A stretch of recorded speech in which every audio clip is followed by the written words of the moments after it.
very excited to now introduce our moderator for this session, who will be a stranger to very few of you, Moira Lavoie.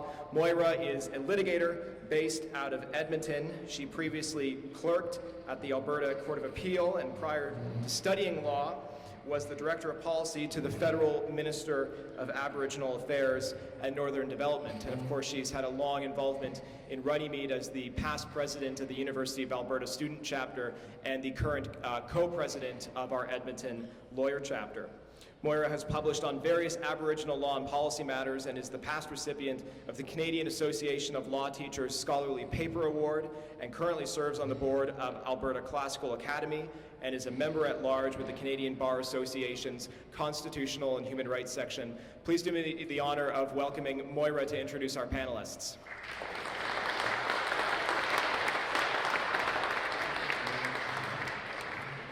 Thanks, Chris. So I'm very pleased to be sharing the stage today with this panel. I think the audience can expect a very engaging and possibly even spicy discussion today on the evolution of administrative law and judicial review in recent years, and most recently the Supreme Court's pronouncements, of course, on charter values. So I'll start with introducing our panelists. First, we have Justice Stratas, who is very familiar to the people in this room. He was appointed to the Federal Court of Appeal in 2009. He is widely regarded as one of the most influential judges sitting on an appellate court in Canada. He has continued to write and speak publicly about administrative law issues since his appointment. Prior to sitting on the bench, Justice Stratas was widely recognized as one of Canada's top commercial and administrative litigators. Welcome, Justice Stratas. Thanks for having me. Thank you. Next, I'll introduce Jennifer Bernardo. So Jennifer is a partner with Baker McKenzie's Toronto office, and I will note that Baker McKenzie is, of course, a gold sponsor of the Law and Freedom Conference. Jennifer is an experienced litigator with a practice in labor and employment and corporate commercial law matters. She has appeared before a variety of administrative tribunals and all levels of court in Ontario, including the Supreme Court of Canada, and has been recognized in various venues as a rising star in the profession. Welcome, Jennifer.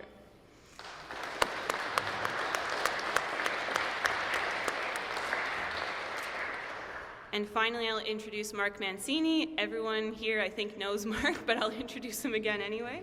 So Mark is currently a PhD student in law at the University of BC's Peter A. Allard School of Law. He holds a Juris Doctor from the University of New Brunswick and an LLM from the University of Chicago. He clerked at the Federal Court for Justice Anne Marie MacDonald.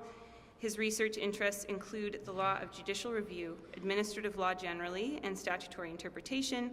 And his work has been cited, was it 12 times? Is that what Chris said earlier? By the Supreme Court of Canada and the Federal Court of Appeal.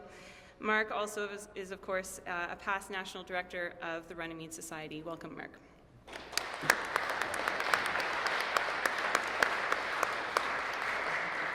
So for our format today, the way this is going to work is we'll begin with remarks from Justice Stratas, followed by a moderated discussion with our remaining panelists, and then at the end we'll take questions from the floor. And with that, I'll hand it over to Justice Stratas. Thank you very much, and thank you very much for this invitation today to offer some views to all of you about administrative law. As many of you know, administrative law is the law that regulates the relationship between the executive on the one hand and the judiciary on the other. Some say this is a hard area of law. Yes, it has been hard. It has been especially hard in one area. When should courts interfere with decisions made by cabinets, ministers, and other government officials? That's a pretty fundamental, important question. The answer to that question, in my view, can't be ever-changing, uncertain, and unstable. But alas, for much of my life as a lawyer and a judge, it has. And I've been worried about this for a long time. In 2016, I gave a speech in this very room about courts not following doctrine with resulting chaos and instability. Then, focusing on administrative law, I followed up with a controversial paper calling for greater adherence to doctrine, coherence, and stability in administrative law. I condemned inconsistent, unprincipled, non-doctrinal, freestyling approaches to administrative law, and I still do. I described administrative law in that paper, at least as it was handled by the Supreme Court at that time, as a never-ending construction site. Every decade or so, a new construction crew would arrive on the scene, demolish whatever had been built, and build an entirely new structure. So in the 70s and 80s, courts judged administrative decision-making by fastening onto the concept of jurisdiction, which turned on whether the matter was judicial, quasi-judicial, or administrative. Then in the late 80s, all of that was torn down and demolished and replaced by something called the pragmatic and functional test. But that wasn't, as many of you know, so pragmatic and functional. So in 2009, that was demolished by the construction crew and replaced by the Dunsmuir test.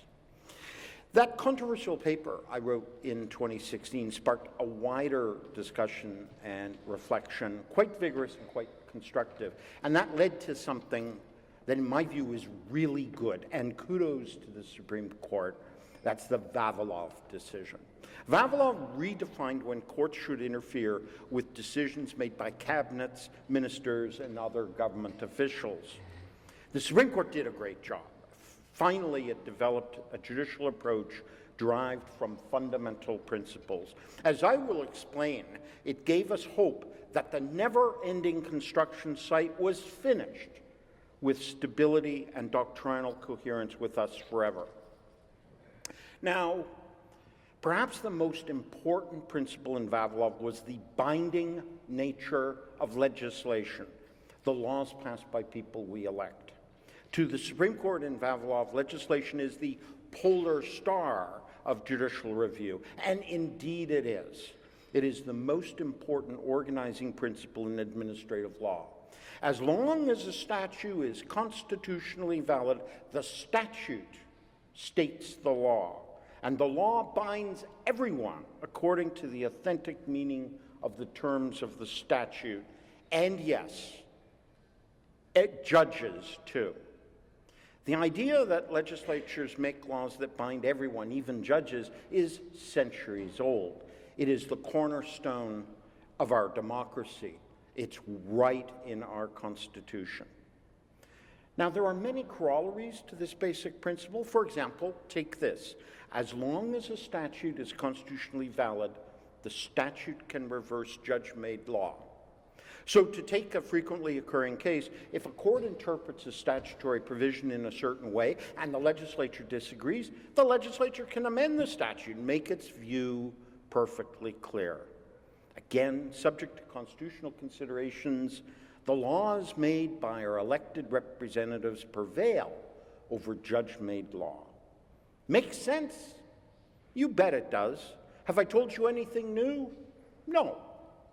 But sometimes this basic principle is forgotten or ignored, even by first instance courts, even by my court, even by the Supreme Court. One of the most glaring examples I can think of, and there are many, was in Edmonton East, a Supreme Court decision in 2016. There, a majority of the Supreme Court said that a judge-made rule about deferring to the decisions of administrative tribunals applied, not the legislation governing the particular tribunal in that case that suggested otherwise. In their view, courts could ignore legislatures, or in effect, in their view, courts could ignore legislatures and defer to administrative decision-making. And importantly, the court said the onus was on legislatures to oust the court's view of the matter. This, of course, turns things entirely on their head.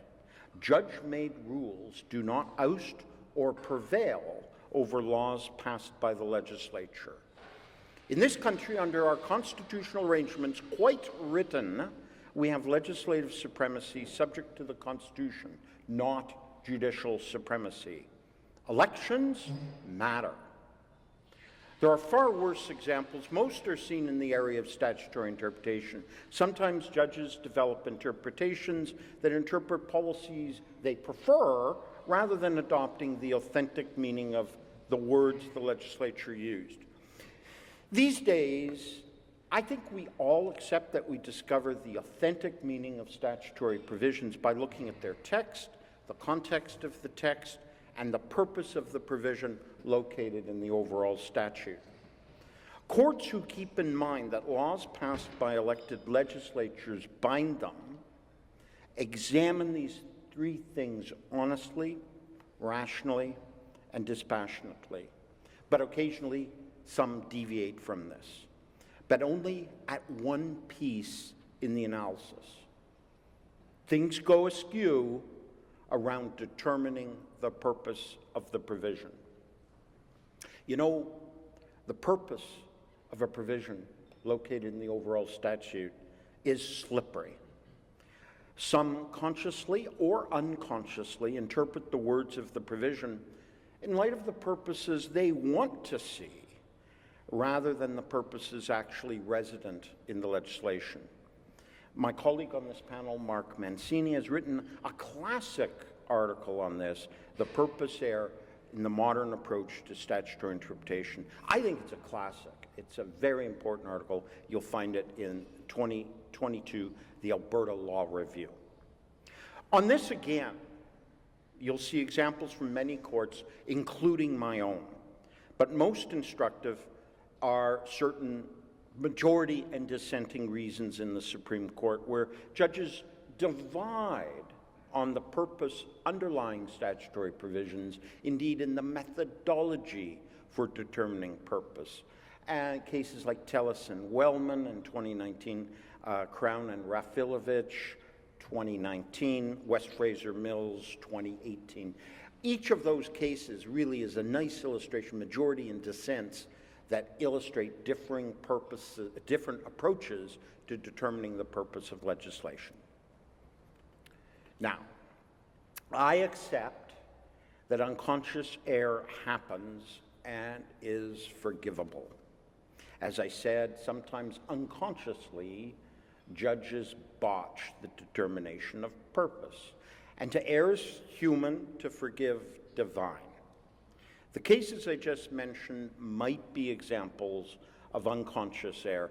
But let me be clear here and emphatic. I deplore those on or off the bench, academics or lawyers, people ideologically on the left or the right, who consciously put their thumb on the scales and skew statutory interpretation, in particular statutory purpose, to fit their own preferences, worldviews, and ideologies.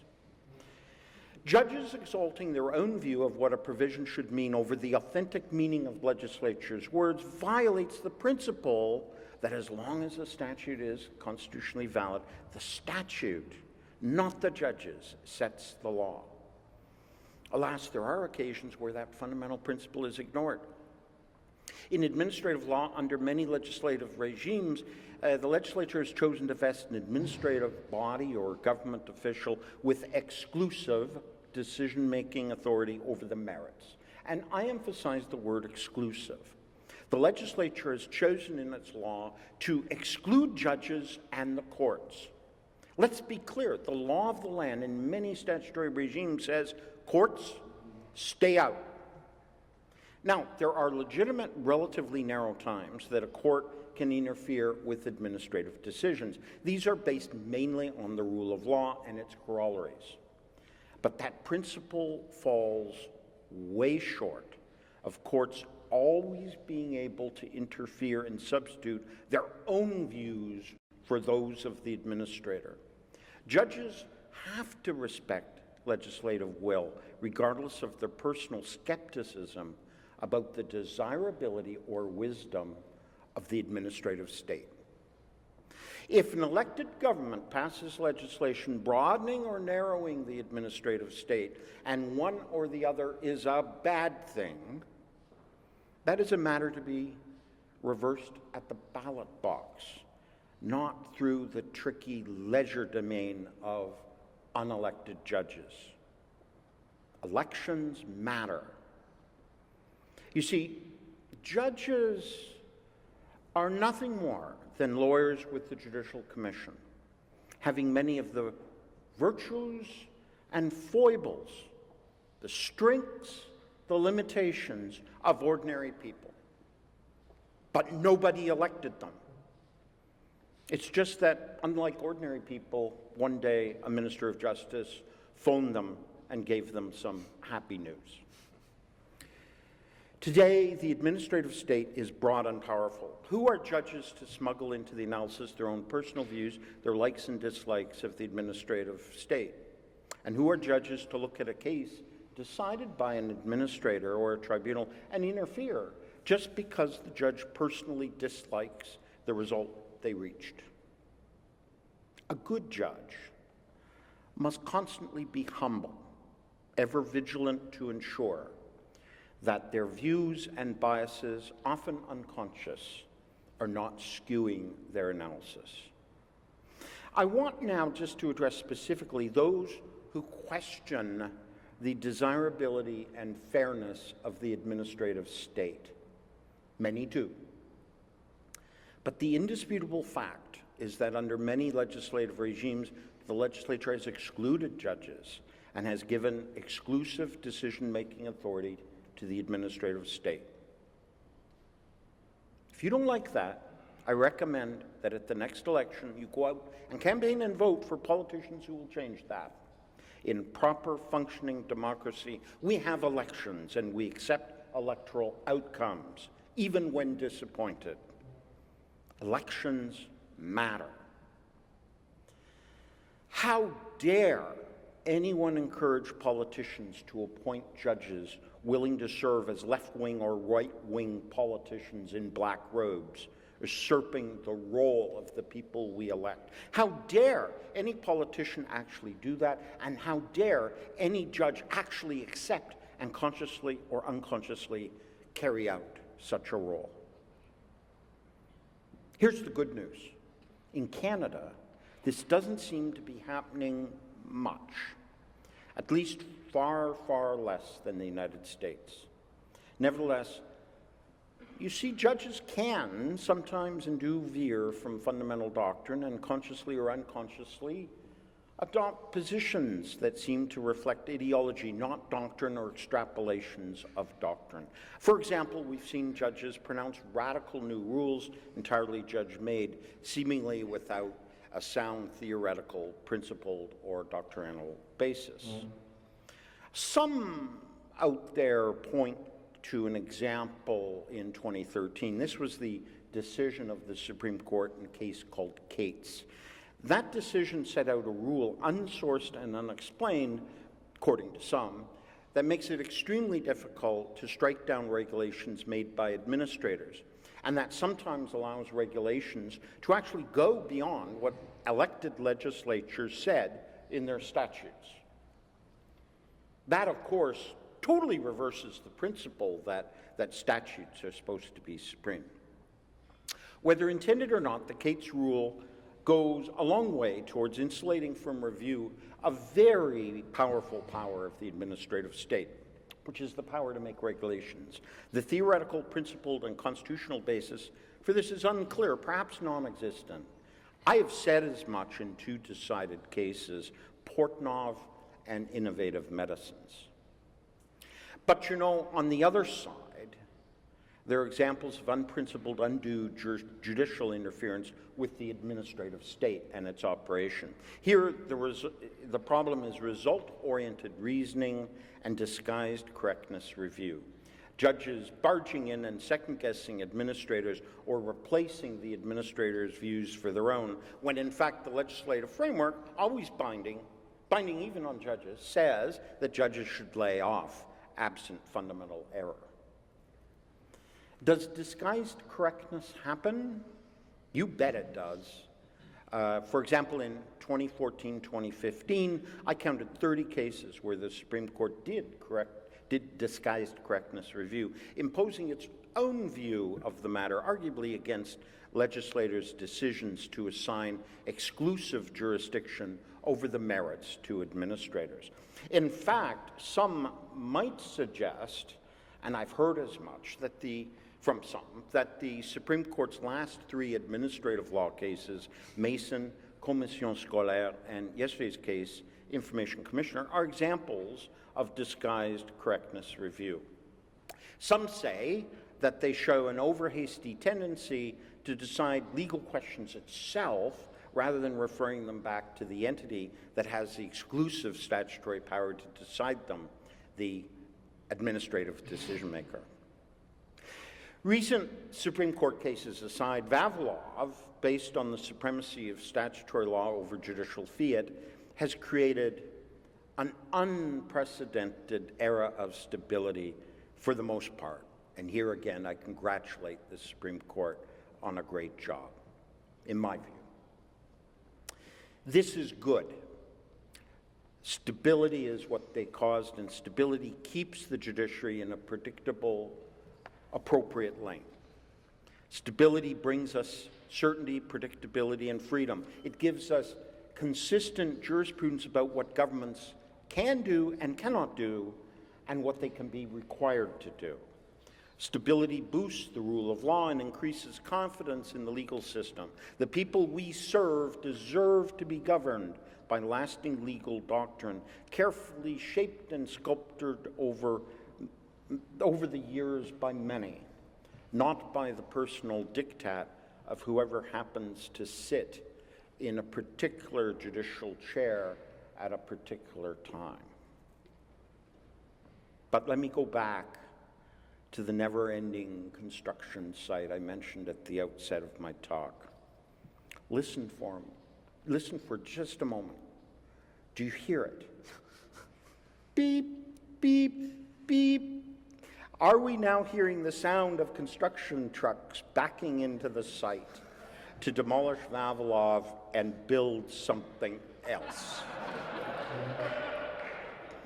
Well, some fear yes.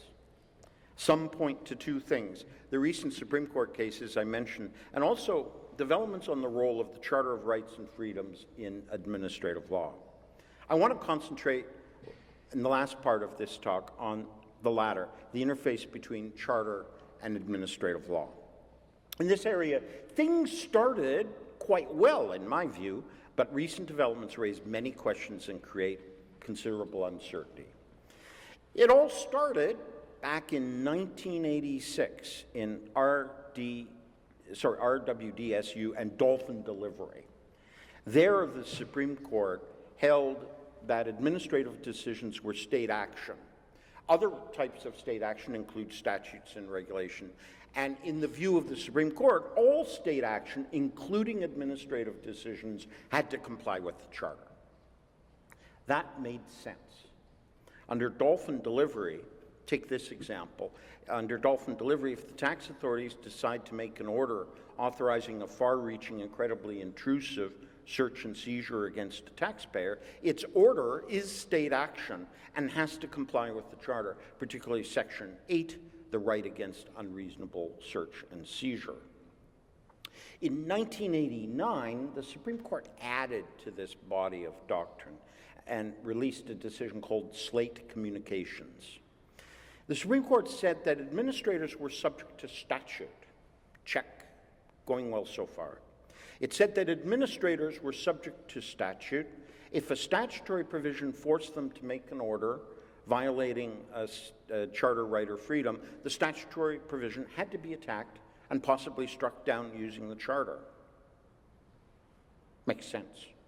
One might say that these cases gave the Charter a very broad impact on administrative decision-making, and broad it was, but these cases were consistent with doctrine, particularly the idea that, subject to constitutional validity, statutes are binding law and have primacy. The Charter applies to legislation, legislation constrains administrators, and logically, any resulting administrative decision as state action has to comply with the statute and the Charter.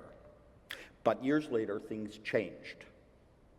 The Supreme Court, in a case called Doré, introduced the notion of charter values and the idea that all administrative decisions have to take into account charter values. In Doré, the Supreme Court explicitly overruled Slate, a 24-year-old authority that, to my knowledge, no academic or judge had criticized.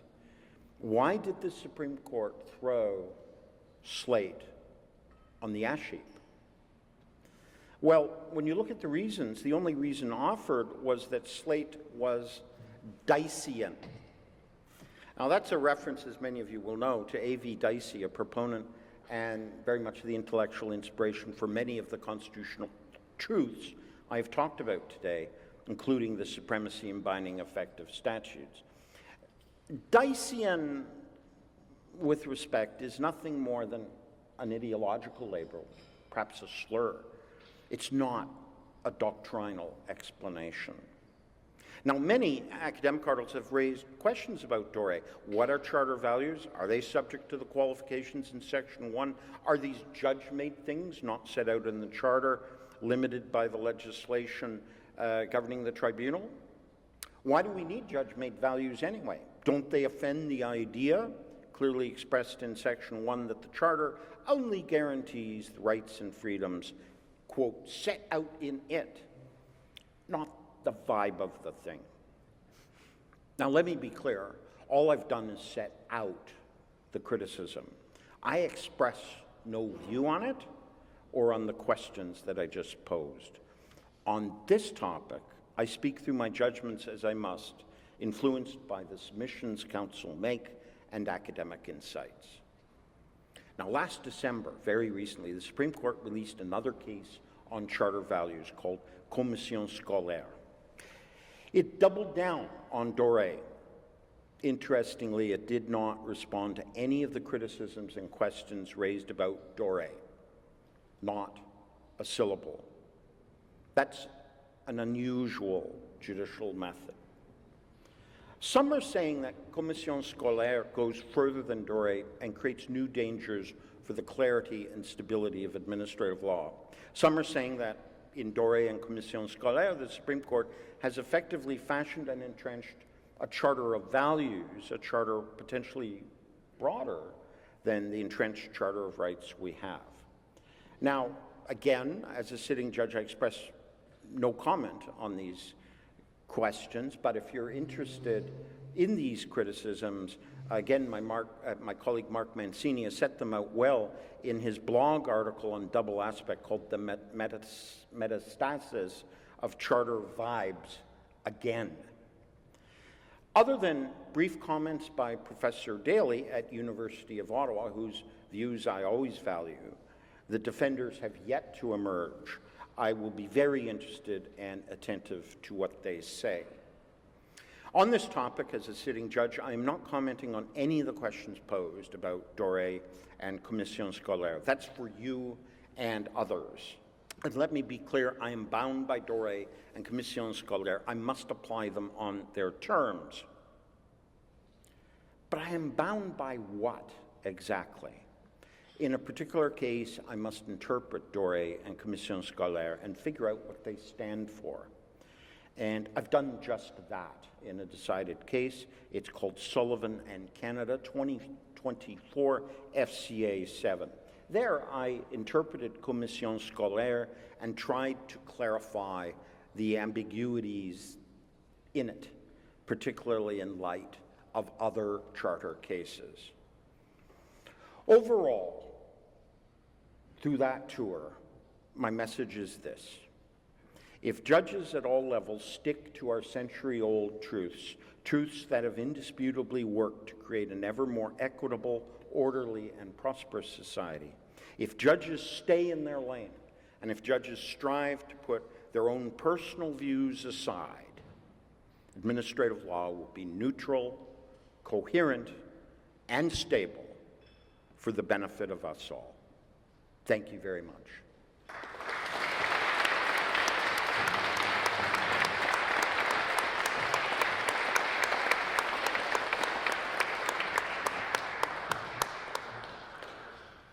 Thank you, Justice Stratas. So we're going to move into our discussion now. I'll remind our panelists that each of you are welcome to respond to any of the questions that I pose.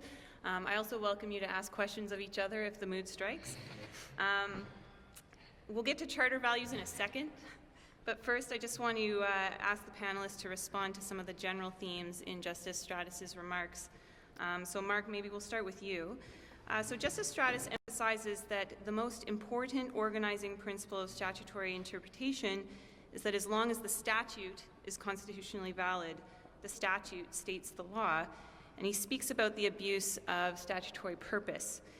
Now, I know you've written about this, so how do the courts, in your view, properly or improperly use purpose in interpreting legislation?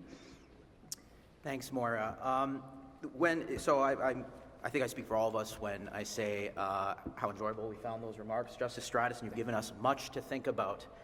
On this issue of purpose, hard to do justice to it in such a short setting, but let me give it a shot. When Justice Stratas says that it is the statute that binds, the next question is it the statute's text that binds, or is it the statute's purpose? Or is it the text of the provision, or the purpose of the provision? This is an issue where judges on the Supreme Court have divided in statutory interpretation cases, all operating under the same modern approach of text, context, and purpose, all reciting the same Rizzo formula from rote memory, all doing the same thing, but reaching very different results.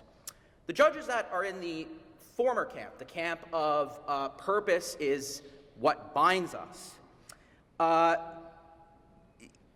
this kind of thinking ignores, in my view, what legislation and constitutions, and I'll use these interchangeably for now, are really about. These are intentional acts of lawmaking. They are promulgated, plans of action. They're promulgated as texts. And we should interpret these instruments as legal texts. Now, this doesn't mean, of course, that purpose falls by the wayside when we're interpreting statutes. We want to consult purpose because we know that the text isn't just free-floating in the world. The text was promulgated for a reason. We want to understand what that reason is, what the problems the statute is responding to were, and we also, in some cases, want to figure out ambiguities by looking at the reason why the statute was adopted. But the approach that some judges on the Supreme Court take in several cases is different. Rather than viewing purpose as an interpretive guide to understanding the plan of action recorded in the text, these judges will take the purpose of the provision and use that as a lens through which to interpret the text, stretching, compressing the text to better account for the statutory purpose. We know that legislatures are not perfect. We know that legislatures make reasoned judgments about how far to go when they enact statutes. Sometimes they don't perfectly, in a pristine manner, map statutes onto principles of normative justice. Sometimes they trade off considerations. These kinds of compromises are recorded in the text. And so when judges take purpose as the thing that we must actually interpret and work through, they do violence to the statute. They do violence to this, in my view, this principle that Justice Stratas has pointed out, that it is the statute that is promulgated as a text that binds us. We're going to see this same kind of thinking, I think, crop up when we talk about charter values, because it's also here where we are seeing the charter not as a self-contained text, imperfect, designed to achieve certain aims, but instead as an imperfectly realized set of ideals that judges operating under the charter strive on our behalf to reach. This, in my view, is not what our Constitution set out. So I'm sure there's going to be much more to say about that topic, but I'll just put that on the table to start. Jennifer, just as the practitioner on the panel, maybe you can speak to some of the practical challenges that are associated in your experience with purpose-driven decision-making by the courts when they are reviewing administrative decisions. Absolutely. Thanks, Maura. So, I think one of the themes that we heard coming out of Justice Stratas' remarks today, which I agree were excellent, is the importance of neutrality, coherence, and stability. And I wholeheartedly agree. Because when you're in a position where you are advising clients on how we're going to approach a particular case, whether we're going to try and see if we can succeed on judicial review, that advice, those sorts of conclusions that you provide to clients depends in large measure on there being some element of stability and coherence in the law. And when you have a situation where you can't be entirely certain about whether or not the judge is going to interpret the statute in the way that it has been, and what seems most sort of authentic to the text, it is a real challenge to decide how best to go forward. And I think the other piece of it too, again, practically speaking, is yes, I've certainly heard people say that if the judge departs and they go completely off the rails in terms of outcome-driven decision-making, that there's an avenue for addressing that, but there is also, a time and a cost associated with that for clients. And so I think as a practitioner, and frankly as a member of the general public to whom these laws apply, it's important for there to be, as Justice Stratas says, coherence and stability and predictability in the law. Thanks, Jennifer. I think we want to maybe get into the charter values discussion pretty quick here. I don't know if there's anything further you wanted to say on the point of purposive interpretation there, Mark. No? You're good? Yeah, Let's dive in? Okay. I'll just very, very briefly introduce the Commission Scolaire case just so that we're all on the same page here. So in December, the Supreme Court of Canada released the Commission Scolaire decision, which endorses the proposition that an administrative decision maker is required to consider the charter values underlying a charter right, even if the charter right itself does not apply. So, Mark, writing after the release of this decision, you argued that the idea that a charter value can impose such a duty even when the right itself is not engaged creates what you call a two-track constitution. Can you explain what you mean by that? The Commission Scolaire case is a really interesting test case because unlike most charter, or many charter provisions that are broad and open-ended, quite qualitative, the minority language education provision in the charter is really quite precise and delineated, Section 23. It's, as the lower court in Commission Scolaire said, it makes judgment calls about who is eligible and who isn't. And these judgment calls are recorded in the text for the most part. Now, when we're talking about Commission Scolaire and what the two-track constitution means, in that case, what was contemplated was a non-rights holder, somebody to whom the benefit of Section 23 does not follow, would still be able to rely on not the right, but the values underlying that provision. And so when I say a two-track constitution, what I mean is that there's a constitution that's in the text, that's the Intentional Lawmaking Act, that was promulgated for certain reasons, and then there is the judicially enforced values that can kick in when that text or the actual constitutional document does not confer the benefit of a right on someone.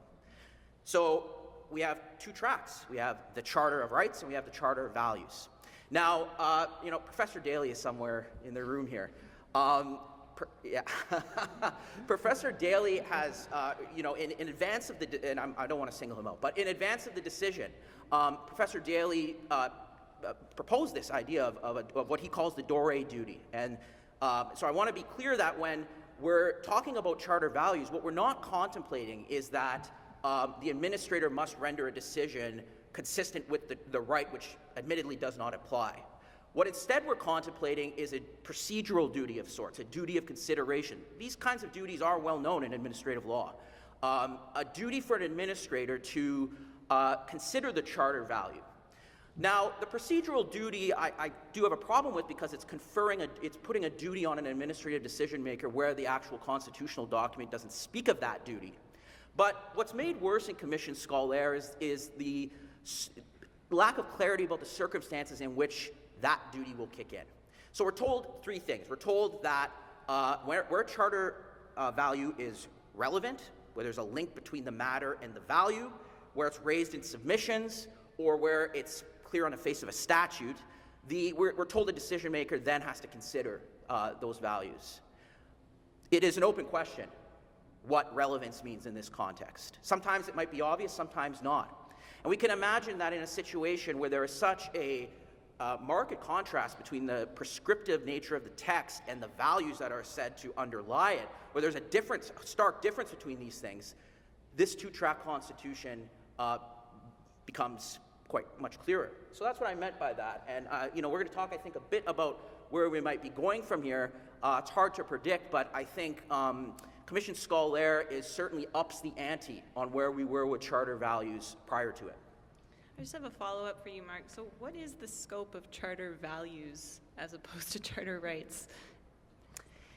Yeah, I think in the Commission Scolaire decision, the reasoning for imposing this duty Justice Cote offers is because these rights are entrenched in the Charter and because their purposes, keyword, are binding on all of government, there is this incumbent duty on decision makers to consider the Charter value. There is a slippage here between a Charter value and the purpose of the provision. Unclear what the difference is between these things. And it's especially unclear because of what the Supreme Court has said about constitutional interpretation in general. The Supreme Court, in its Quebec Numbered Company case in 2020, and then in City of Toronto in 2021, tells us that we interpret the text, we use purpose to understand the text, but that is the thing which we're interpreting. And now, we don't understand necessarily where values fit in relation to purpose and in relation to those authorities, which are still good law. Now, charter values don't necessarily raise a first impression instance of constitutional interpretation, but you could tell how these things are kind of in tension with one another. We interpret the Constitution by its text, we use purpose to understand it, or we implement values underlying it. These are things that, to be blunt, don't sit well at all together, in my view. Thanks, Mark. So, Jennifer, feel free to pick up on any of the things that Mark said there. Again, I'd like your practical perspective as a practitioner, specifically just on what are some of the challenges that might arise for administrative decision makers post-Commission Scolaire.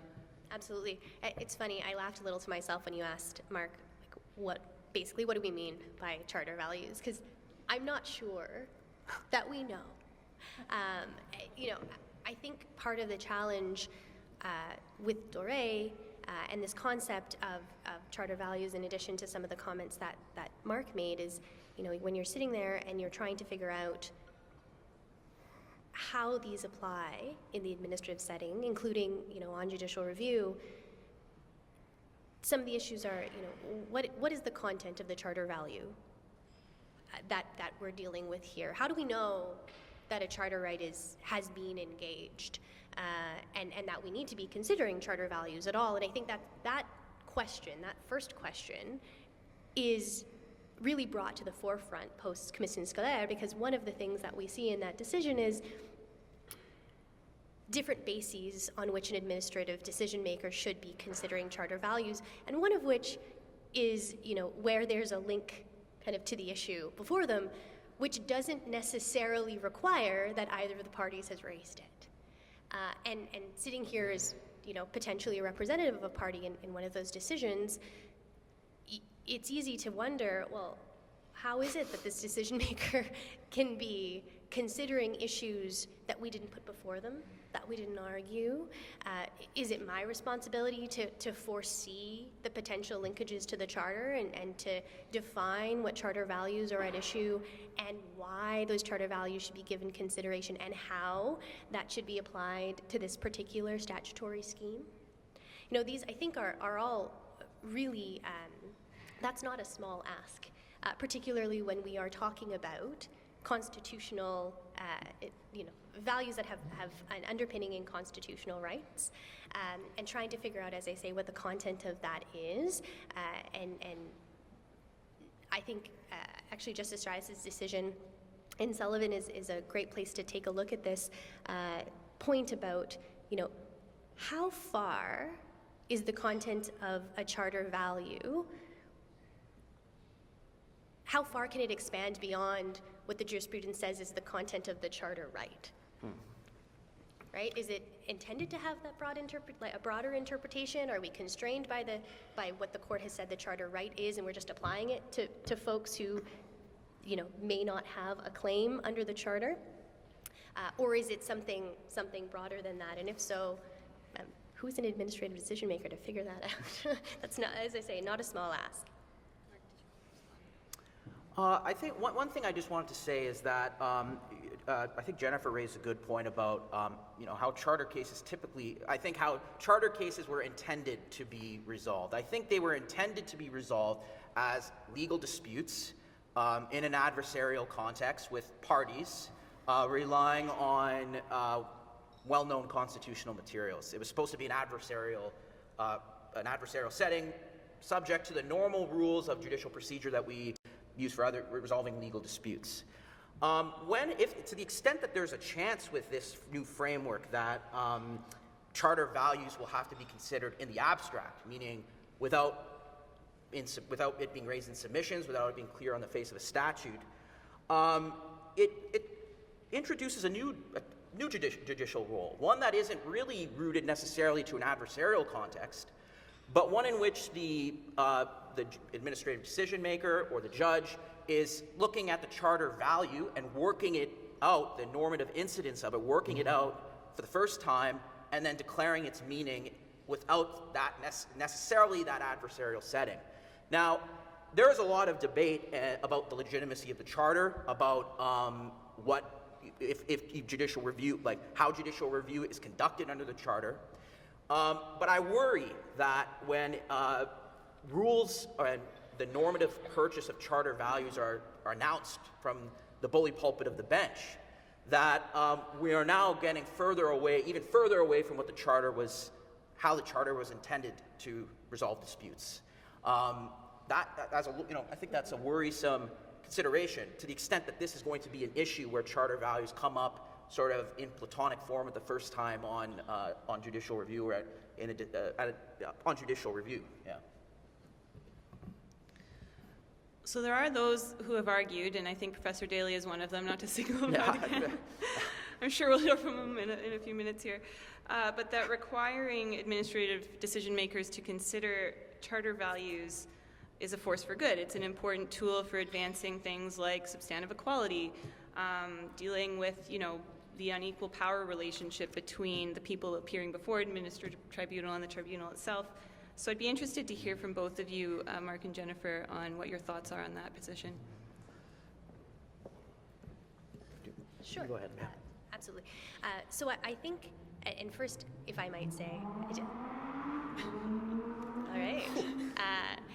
The specific paper I think that we're thinking about, which was, as I recall, post-Dore, pre-Vavilov, so 2013, it was co-authored by Professor Daly. I'd recommend everyone take a read of it. It's a really interesting, analysis of substantive equality and how that I think important issue, an important concept could be furthered. And just so for everyone's, just so we're kind of on the same page here, and Professor Daly can keep me honest later, I'm sure. But effectively, I think what the authors say is substantive equality does or should underpin our entire constitutional framework and our administrative law framework, and that they identify 5 different lenses or avenues through which substantive equality could be pursued in the administrative law framework. One is as a general norm, one is as a relevant consideration in the sort of reasonableness analysis. One is as a charter value, which of course is what we're discussing. One is as a basis for kind of a broad purposive statutory interpretation, which we've also discussed today, and one is sort of as soft law. And while I think the paper is extremely interesting, I think there were a couple of things that we see kind of mirrored or related concepts coming out of now commission scolaire that give me pause as a practitioner, and one is this idea that, the substantive equality analysis, when we're looking at equality, substantive equality as a charter value, doesn't necessarily need to be constrained by Section 15 jurisprudence. And I think that's sort of the one of the issues that we're discussing here is, I look at that and I can understand the idea of that, and the idea that, these values might change, expand, adapt to the particular circumstances, particular sort of legal and social context, and the historical kind of situation and impacts of the marginalized groups at issue. But that leads me back to this concern that I raised earlier of, then I don't really know what I'm arguing, and trying to figure out exactly what the content of that charter value is meant to mean and how it applies in a particular case. And then the other sort of theme that I took from this discussion was, when we're thinking of substantive equality as a charter value, and we're applying that analysis, administrative decision makers are applying that analysis, they ought, where there's a conflict, lean towards protecting the marginalized group. And again, I see a lot of value in that idea, and that recognition that there are groups who have been historically disadvantaged, and wanting to take account for that and give real meaning to the law and policy that impacts them, and to take that into account. My concern, though, is that when you have situations where there may be different types of marginalization on either side of a particular administrative law case, whether that will lead to, effectively a competition of hardships, and leaving it to the administrative decision maker to figure out where the thumb is supposed to go. So I think, I think it's certainly an area of further exploration and worth considering, but I think those are sort of my initial reactions. We'll leave it there. Yeah. Okay. Well, can I say a couple of things just in response? I think it's safe to say from my colleagues' discussion that there is real ambiguity about what the Supreme Court did in Commission Scolaire and Doré, and uncertainty about where all of this is going. Some, on the one hand, see it as a horse in the barn that can gallop and be used in many cases, and there's language in the decision to support that. Some, and I'm sorry, Professor Daly, I keep highlighting you, but some, like Professor Daly, see it as something more narrow. After all, he might say, and I think he has said, that state actors making state decisions need to comply with the document on state conduct, which is the Charter. And so I think he might say this isn't much different from the cases I talked about, like Slate and Davidson. I guess what I really regret is the uncertainty. This area of law is so critical to the smooth operation of the Canadian state, and uncertainty is poison to it. Let me give you an example ripped from the Sullivan case that I was involved in. The litigant there argued the charter values of freedom and equality. Well, those concepts are heavily qualified in the jurisprudence under the Charter, and sometimes in the text of the Charter. What do we do with it? What does it mean? Query whether, if things are that broad, this is nothing more than a vessel for judges to implement their own personal preferences and ideologies to take us away from law. It's uncertain. And the disturbing thing to me as someone in the decision seat is Canada's kind of out on its own on this. Our sister jurisdictions like Australia, New Zealand, United Kingdom, they don't have this. Not even the United States, they don't have Bill of Rights values. We're kind of striking out on our own. That's not to say it's wrong, but those of us in the decision seat are not going to get much help. So every night I pray that we get great counsel, and that might be some of you. Thank you very much.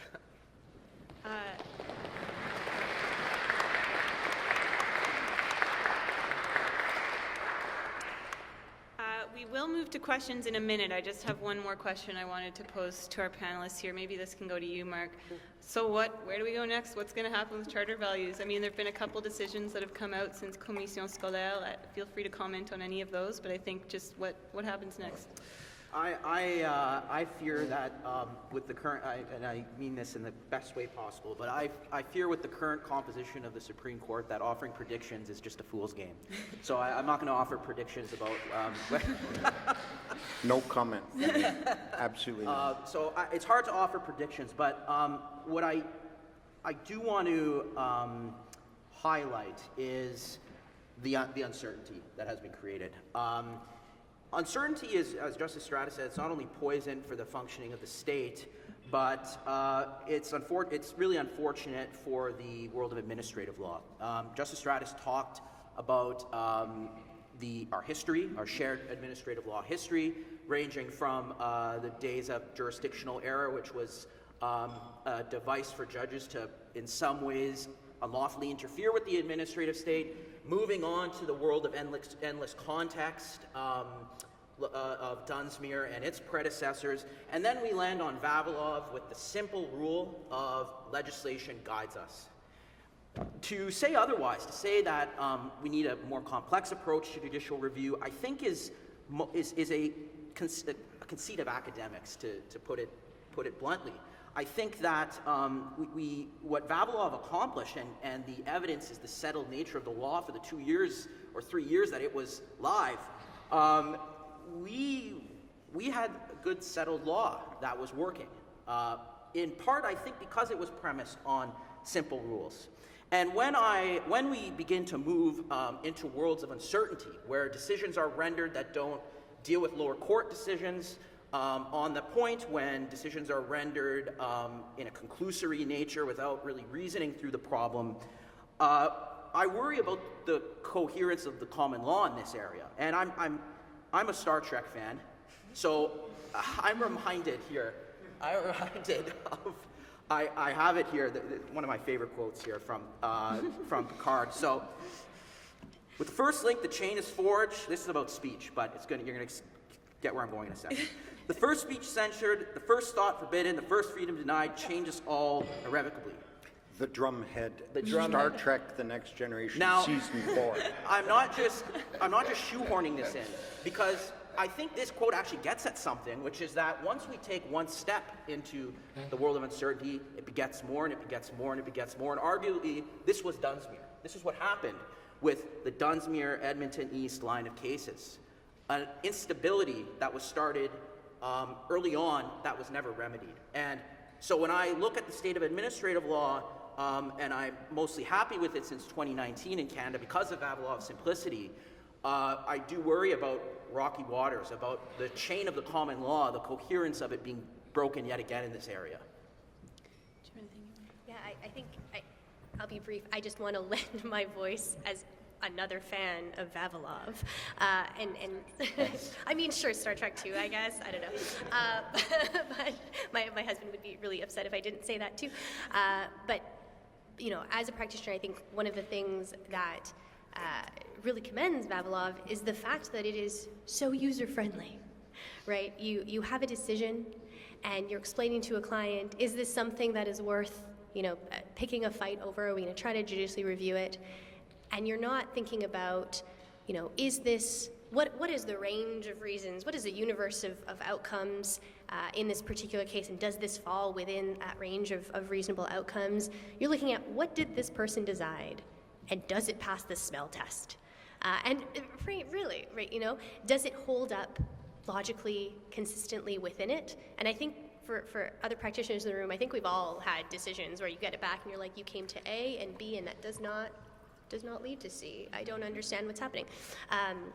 So, you know, is it internally consistent? And then does it make sense based on the facts, the law, the statutory scheme, the guidelines that bound this decision maker? There's just something so beautiful in that simplicity. And so also just wanted to say, fan of Vavilov, hope it doesn't change.